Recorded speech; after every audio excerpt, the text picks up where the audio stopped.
Hello everyone! So, today we are going to be talking about the new news that we learned in the Midnight Hunt showcase, showing us the mechanics, some card previews, and the lore of the set.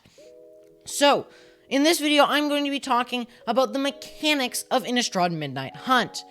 Starting off, we have Decayed. Decayed is a keyword ability on creatures, and it reads, this creature can't block, and when it attacks, sacrifice it at the end of combat. So, this is a zombie mechanic to show that the zombie is almost gonna kind of fall apart on its own, and there's a lot of synergy with it. Stuff like, if you don't have anything with Decayed, make something with Decayed, and stuff like that. There's a new token type that is a 2/2 zombie with Decayed. So, I think this mechanic's actually looking pretty good, specifically with the cards that are coming out with it. In and of itself, it's obviously a downside to the creature, but the cards that are using Decayed actually look pretty powerful. Secondly, we have Disturb, and this is kind of Flashback for creatures. So, it's Disturb and then a mana cost, and you can cast it from your graveyard, transformed for its Disturb cost. So you can cast, for example, Disturb Beggar for 1 and a white, and it is a 0/4, but then if it dies somehow, you use it as a chump blocker, then you can pay the 6 mana while it's in your graveyard, bring it back as a 4/4 flying vigilance. This actually looks pretty powerful, because then you can have multiple creatures that are on multiple parts of your curve. We will see just how good of cards we get. Obviously, this beggar dude is not the most powerful, as he's a common, so hopefully we'll get some better cards with this mechanic, but it seems to be a pretty good mechanic as far as potential goes, so we are probably going to get some pretty good cards with it. The next mechanic is the Werewolf Transform mechanic, and it is Daybound and Nightbound, and these two mechanics are directly connected. So, on one side of the card will have Daybound, and on the other side there will be Nightbound.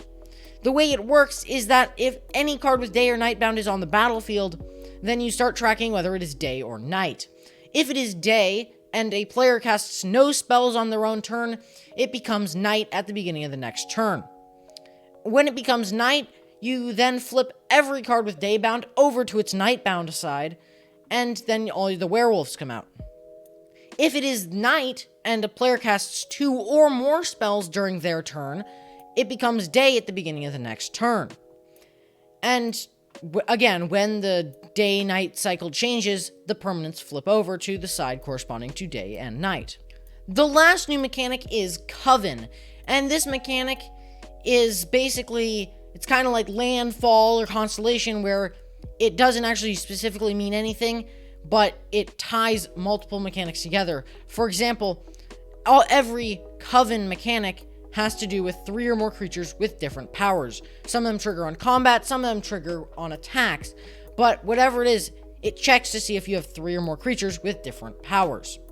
The last 2 mechanics of the set are returning mechanics, and that is Investigate, which is a keyword which means create a clue token, which is an artifact that you can pay 2 mana and sacrifice to draw a card. The other mechanic that came back is Flashback, and Flashback is probably one of the most fan-favorite mechanics ever in Innistrad, and we are finally getting it with multicolored cards. We have never had this before. We've only had it, the Flashback cost was a different color than the mana cost. We've never had it, there was 2 colors in the actual cost. So, Flashback is basically you can cast this instant or sorcery out of your graveyard, and then it gets exiled. So, you get to cast an instant or sorcery twice. Quite powerful. The last thing that I want to talk about that isn't quite a mechanic, but I definitely do want to talk about it, is the new rare dual land cycle. And these are, I'm calling it now, they're called the slow lands, because they are the exact opposite of fast lands. Well, fast lands say they enter the battlefield untapped if you control less than 2 lands.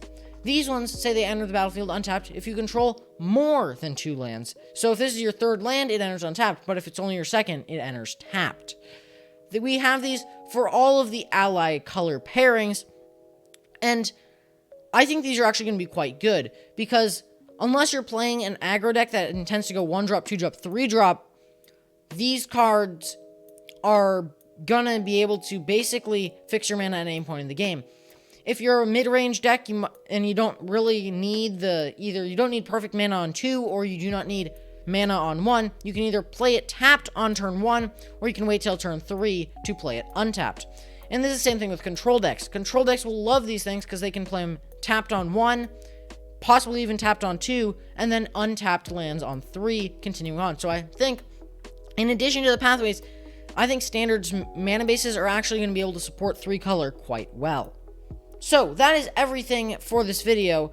I know it wasn't very long, but it was hopefully quite informative about what to expect from mechanics in Innistrad Midnight Hunt. If you found it helpful, please give it a like because that helps me and it helps YouTube give you better recommendations for videos. Also, if you have a friend that you want to show these mechanics to, share the video with them because I get the view and they get the information. If you really like this video and you want to see more stuff just like this, as well as guides on Magic the Gathering Arena and Magic the Gathering, please subscribe to the channel and turn on notifications so you do not miss a video when it comes out. That's everything for me. So, see you in the next video.